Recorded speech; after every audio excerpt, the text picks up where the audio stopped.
7, we are not going to budget for NGCDF. I would like to appeal to our judicial system that we need to look at these issues more constructively, especially when it comes to the role played by the different individuals in terms of delivering development. Honourable Speaker, my final point is on the need to focus a lot more on the software as opposed to the hardware. Hardware, I have in mind the constructionism. Software, I have in mind things that make us turn around the results. I have in mind, like for instance, when it comes to biological forms, the genetic improvement. I have in mind, like when it comes to health, disease containment or control. I have in mind, when it comes to education, educating the Kenyans appropriately to gain knowledge. These are some of the areas we need to a lot more focus on. There is an inclination towards construction in this country. Apart from the new program on national housing, affordable housing, then different sectors need to a lot more reduce on investing in infrastructure and development. Infrastructure and development, I have in mind construction of offices, construction of other facilities, so that we can focus a lot more on the software and turn around this economy. If we have turned around this economy, we have to be a lot more focused on the productive sector. And the productive sectors, Honourable Speaker, do not demand a lot of resources in those respects.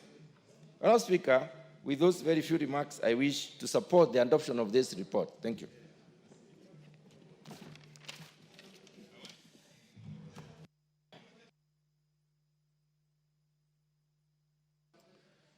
The Honourable Tom Kajwang. Mr. Speaker, thank you for the opportunity to speak on the budget proposals. I want to congratulate the chair and the entire team of the Budget and Appropriation Committee for finalizing a beautiful report.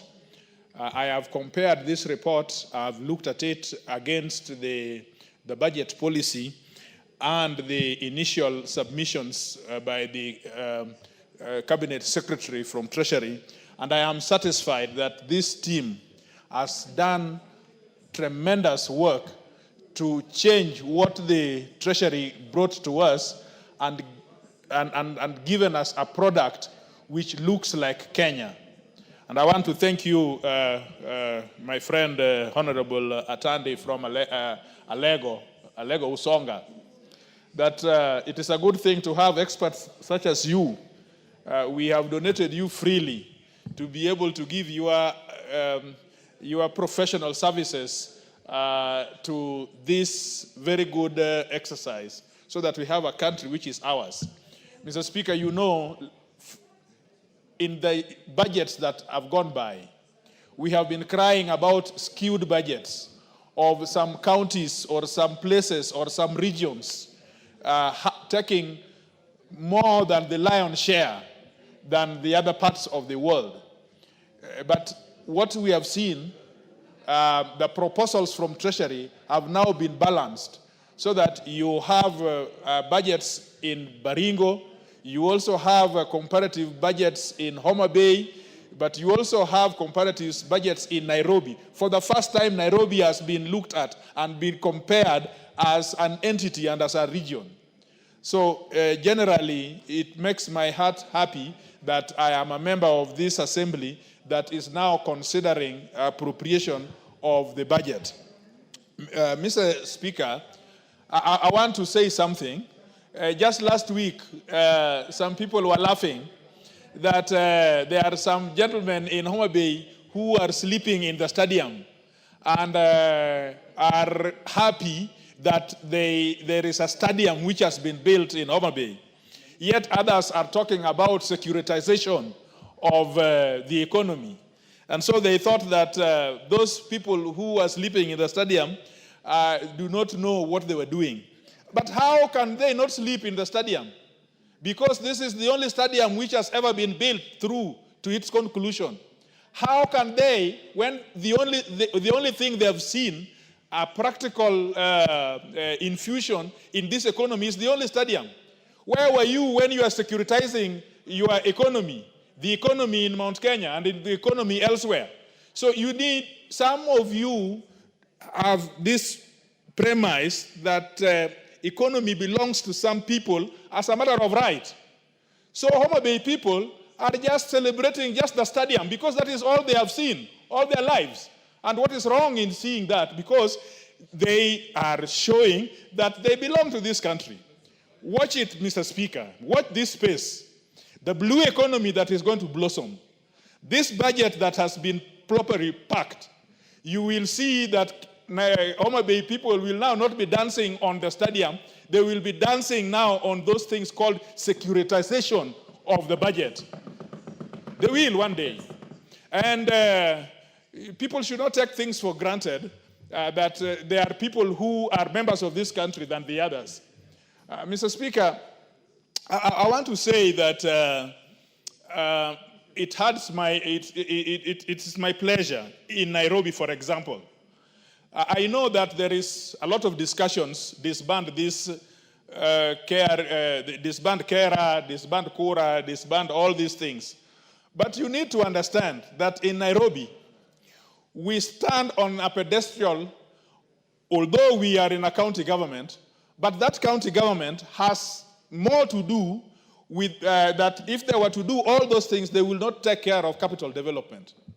And so all these things we are talking about, the Kora and the Kera, those are the things that are holding our capital development. You will have a road coming from Nairobi to Samau Summit, but you will not get a road which goes to Thika. Or you will not get a road which comes from Embakasi to Ruaraka. Where will you get those kind of roads when you are now talking about, because the county governments themselves, have not been able to do even the estate roads. And all of you people live in Nairobi. So when you are talking about these things that now Nairobi, why should you look for Kora? Why should you look for Kera? Who will do that road to your house in Karen? Who will do that road of yours to Westlands? So some of these things, when we talk about them, let not political expediency take over the logical consequence of some of these things that we know. Mr. Speaker, I thank you so much. I'm going to... Mr. Speaker, my friend from Homa Bay is disturbing me to inform me. Yes, do you wish to be informed by the Honorable Kaluma? I think I want some wisdom from Homa Bay. Yeah. Yes, what's the Honorable Speaker, Homa Bay Town constituency hosted the whole country for Madaraka Day celebrations. And I want to thank everybody for coming to Homa Bay. I also want to thank the President for allowing us to host that national holiday celebration. Honorable Speaker, the only part that I found sour is when some people were laughing, and I'm happy Honorable Kajwang has brought it up, that the people of Homa Bay are lying on tarmac the whole night, the day preceding Madaraka. They are saying the people of Homa Bay Town are lying in the stadium. Instead of asking, why has it taken President Ruto in barely 3 months to give the people of Homa Bay who love sports the stadium, when they have always been the capacity of the country? Honorable Speaker, I've been in this parliament for 13 years. 13 years.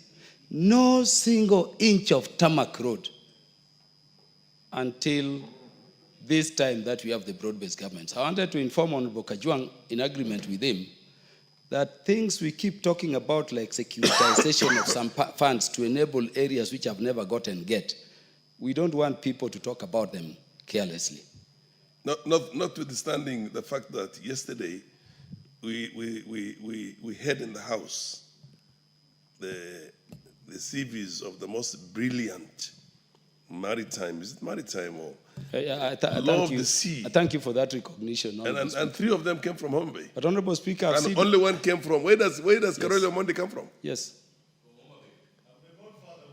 Homa Bay. Then it means all of you are from Homa Bay. Honorable Speaker, you see somebody like Francis Aduol. Where the tyranny of brains was. Yes, like Professor Francis Aduol, who was approved here yesterday. Yes. You saw his vetting process. But do you know, beyond, Honorable Speaker, beyond broad-based government, such a Kenyan would have not come before this house for approval. Geospatial. And that is why we are saying, let us think equity.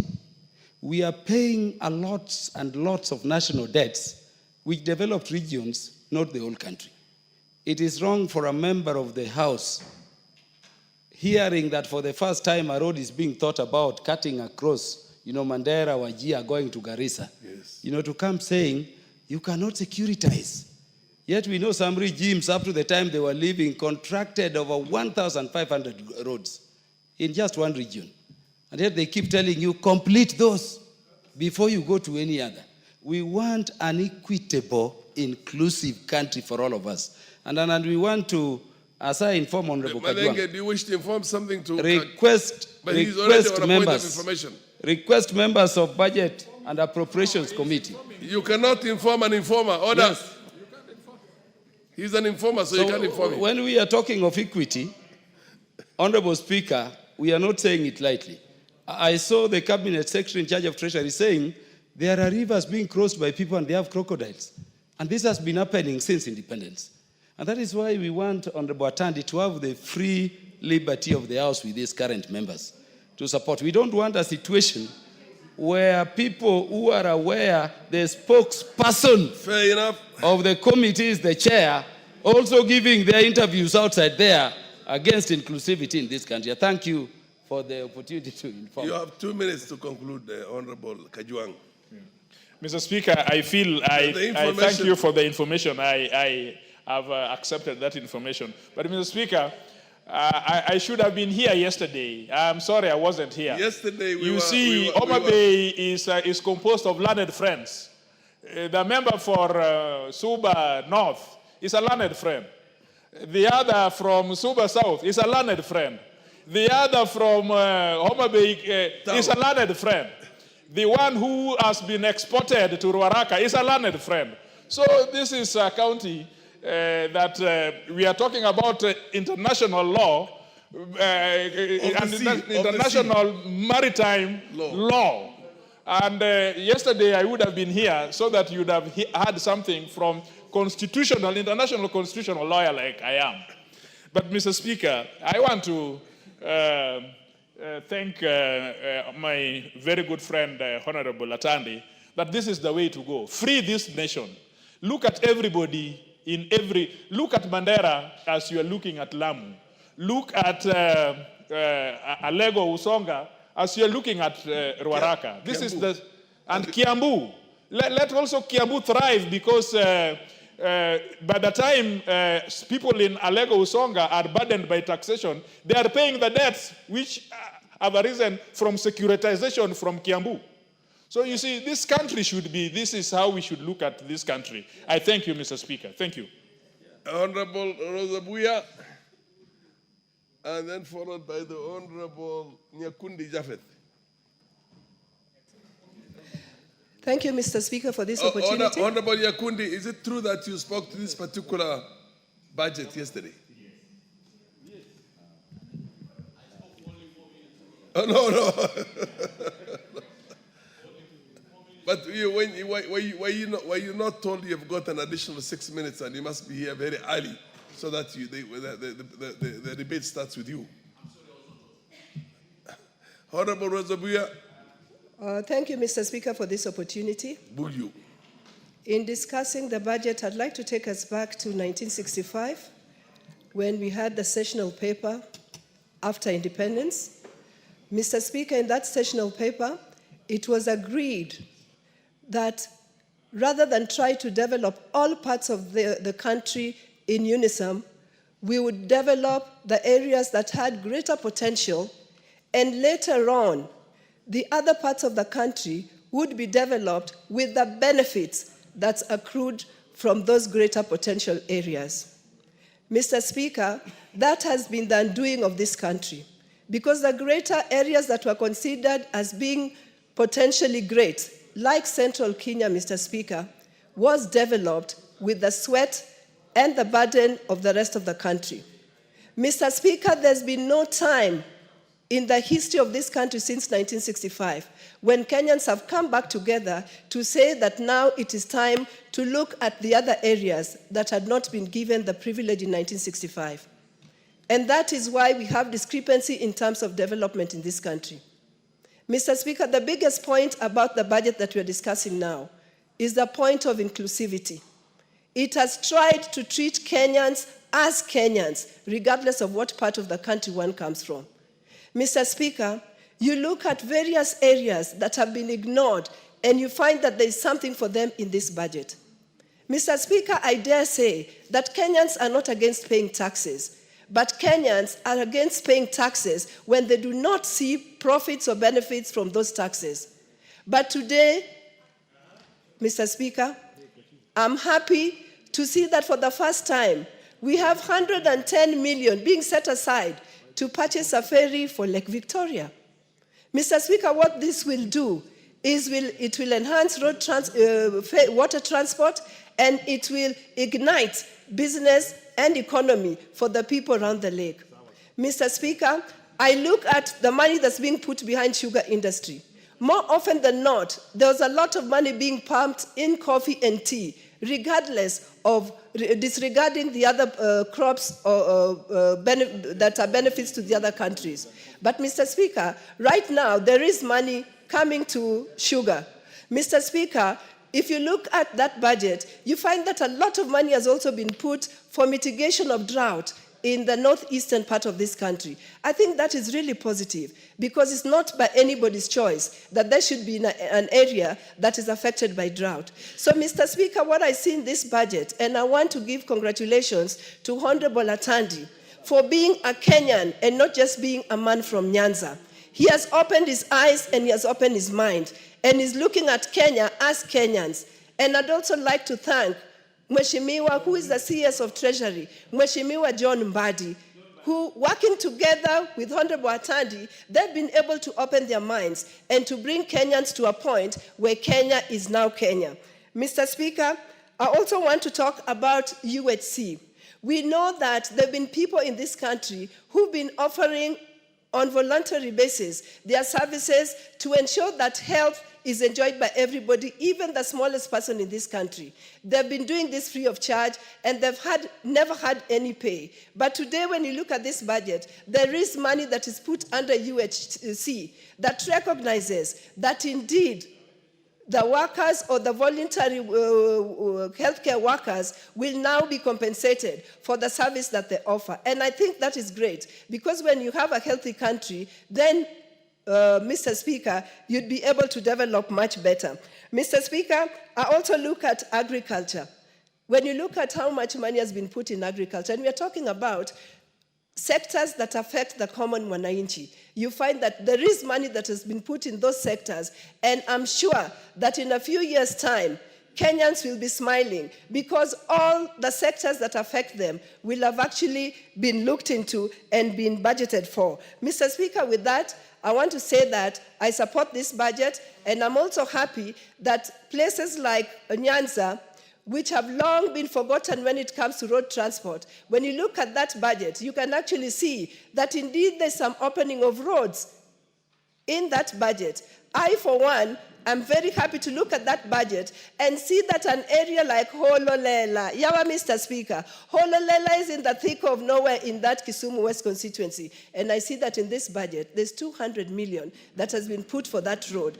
Mr. Speaker, I don't know what else I would say, but if this is what the broad-based government is doing, I want to say that this broad-based government is what Kenyans need, and I want to urge every Kenyan who might still have a bit of suspicion against broad-based government, that this is a government of inclusivity, this is a government of equity, this is a government of affirmative action for areas that have long been left behind. With that, I want to thank you, Mr. Speaker. I support.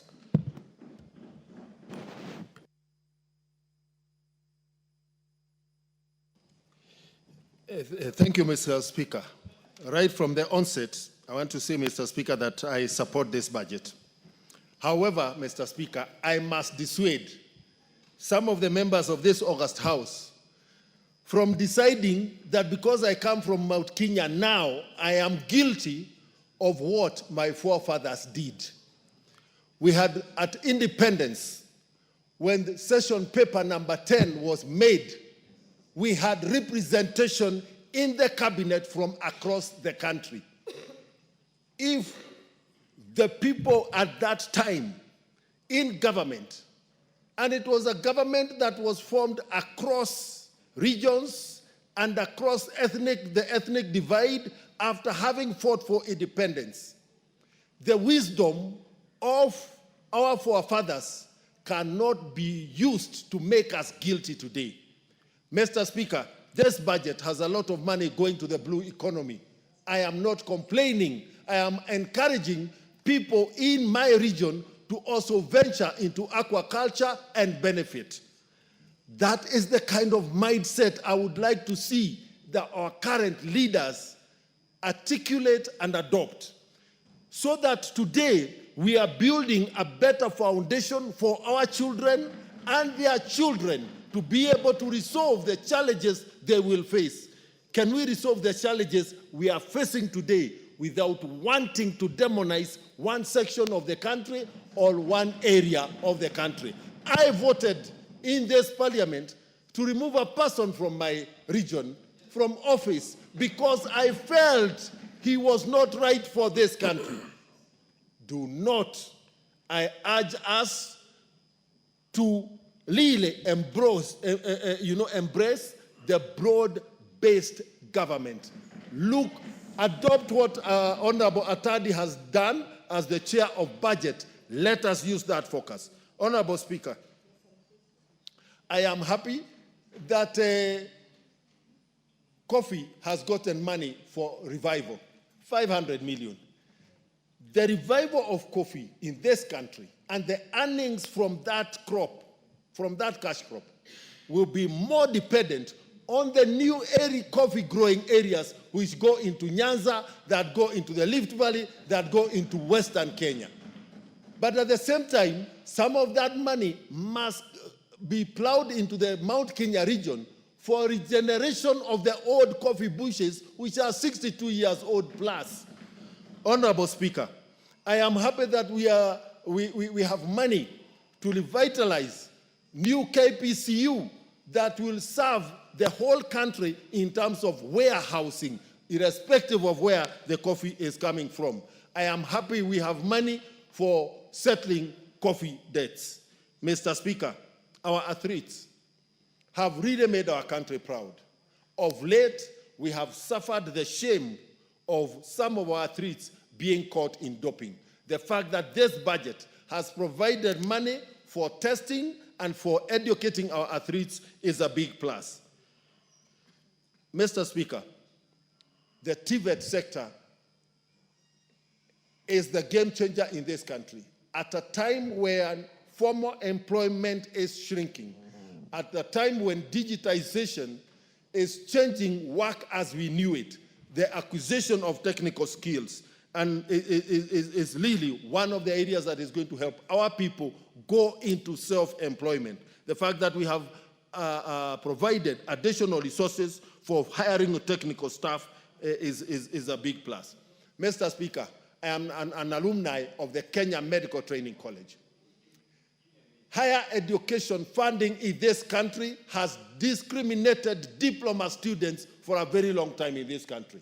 Students pursuing medical courses have not been benefiting from help. Students pursuing diploma courses in education, yet the teacher training colleges fall under the Ministry of Education, have not been benefiting from help. It is important that, it is instructive that in this budget, part of the health budget has had to be appropriated to provide help for KMTC students. I am urging this House to collectively look at the issue of funding tertiary education so that none of our young people are discriminated. Mr. Speaker, our referral services in our national referral hospitals. Come and take over. We have really been complaining about the level of services, but one of the biggest burdens in those institutions has been the shortfall in personnel emoluments. And I want to thank the Budget Committee for accepting the proposal by the Health Committee, where I'm a member, to fully provide for the personnel emoluments package for all our referral hospitals. Mr. Speaker, UHC is heavily dependent on the provision of diagnostic services at the lower level facilities, level 2, level 3, and level 4. Mr. Speaker, the expired MES program has stood in the way for the implementation of the National Equipment Placement Service that is supposed to benefit UHC health facilities. And therefore, I am happy that money has been provided for the closure of the MES program and pave the way for NESP. Mr. Speaker, one of the saddest things is when we have to be told that our children cannot be immunized on account of our failure to limit funds for vaccines that are provided through Gavi and UNICEF. Once again, Chairman Atadi, I want to thank you for caring for the children of this country and ensuring that the liquid counterfeit funding for our vaccines and also for the HIV and TB commodities has been provided. Again, the shortfall of almost 34 billion from the withdrawal or the threatened withdrawal of USAID funding in the health sector. Again, the fact that this has been provided in this budget is a big plus. Mr. Speaker, I have seen quite a number of sports academies. I want to remind our house, this house, that the CBC pathways dictate that talented athletes across the country should have facilities for the development of their talent. And therefore, Mr. Speaker, I am urging us all to be much more aware while looking at the proposal on where the sports academies are going to be built to ensure that there is equity across the regions and across the counties because sporting talent abounds.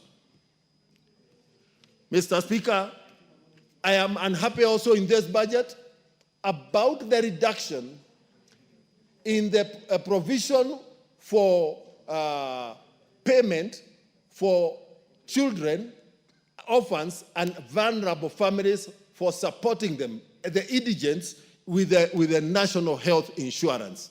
Mr. Speaker, these are the lowest of the lowest in our society. It is not possible for us to remove money that is supposed to pay for social health insurance fund for the street families in this country. Where is our conscience? It is not possible, Mr. Speaker, for us to remove funds that is supposed to pay for social health insurance funds for orphans in this country. Where do we want them to access health services from? Yet it is mandatory for every Kenyan to have a social health insurance card. Therefore, again, when we come to that area, I urge this House that we be more careful in terms of dealing with the most vulnerable in our society. Mr. Speaker, in ending, the education sector and junior secondary schools. These schools are supposed to have science laboratories. I'm urging the Education Committee and this House in the consideration of the education budget to kindly factor in money for the construction of JSS laboratories. Thank you, Mr. Speaker. I support. The Honorable Victor Koech.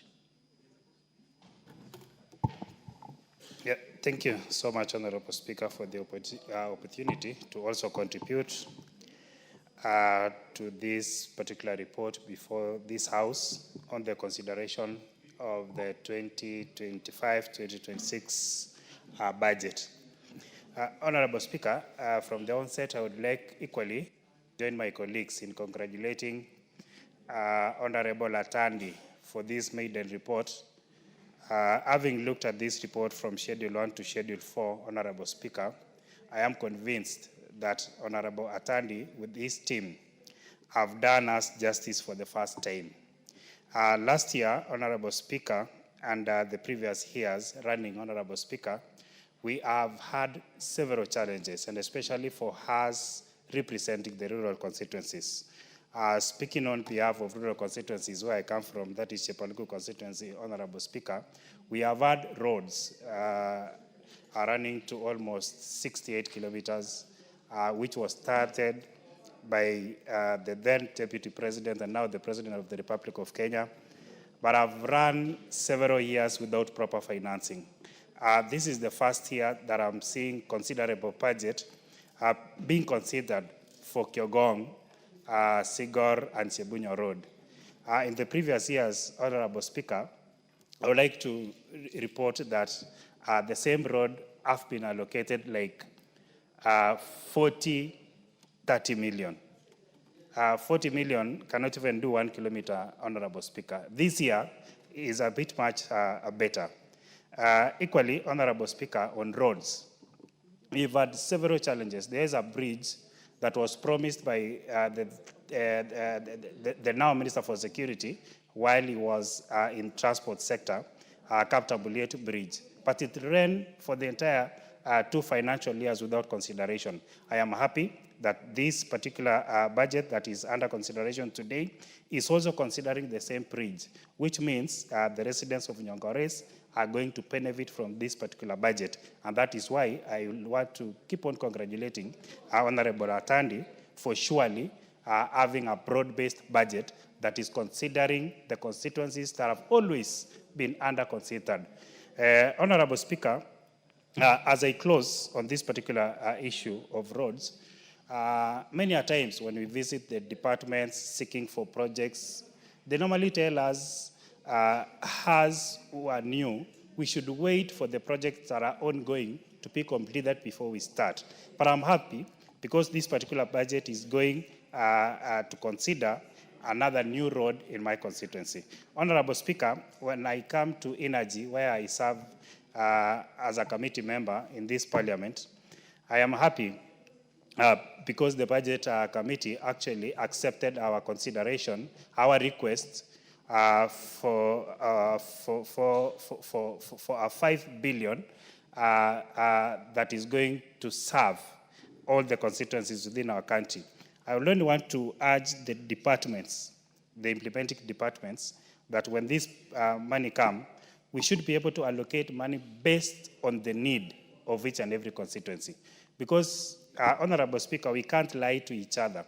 Like the urban constituencies, we can never compare with the rural constituencies. In no way, Mr. Speaker, that constituency like Chepalungu, and constituencies from Bomet County and Kericho County can compare with constituencies in Nairobi. Nairobi has almost 90% connectivity, whereas in rural constituencies, we are still below 20% in terms of connectivity. So it is upon the department and upon us members to decide and to implore upon the department that is implementing, that is REREC, to consider using a well-connected and analyzed data on who has low connectivity and that person who has low connectivity should be able to get an higher budget. Considering, again, Honorable Speaker, in terms of education sector, this is where I have an issue. Because, Honorable Speaker, Chepalungu constituency, which is in Bomet County, has 188 primary schools. It has 97 secondary schools, a total of almost 300. All of them are relying on a 175 million budget for CDF. If these particular constituencies are not considered under affirmative action through the Ministry of Education in construction of laboratories, rural constituencies are going to be left far much behind in terms of education, whereas in the pathways and all that, we are now gearing towards actualizing the CPC program. Honorable Speaker, when I come to issues touching on water, our constituencies, again, have not benefited for a very long time. This year, Honorable Speaker, for a project that have not been completed for several years, that is a project that is tapped Bomet, Mulot, and going to Sigor. is going to benefit more this financial year. That is why I want to congratulate the Budget and Appropriation Committee led by Atandi, that this particular year, we are feeling that we are part of this country. We are part of the Kenya, and we are beginning to see equity. Honorable Speaker, with those very few remarks, I want to support this report and still encourage that those who are going to implement, that is all the departments that are going to implement this particular budget, when the money comes to your department, we ensure through oversight that this money does what was what actually was meant to have done. Thank you so much, Honorable Speaker, and I wish to support. Thank you.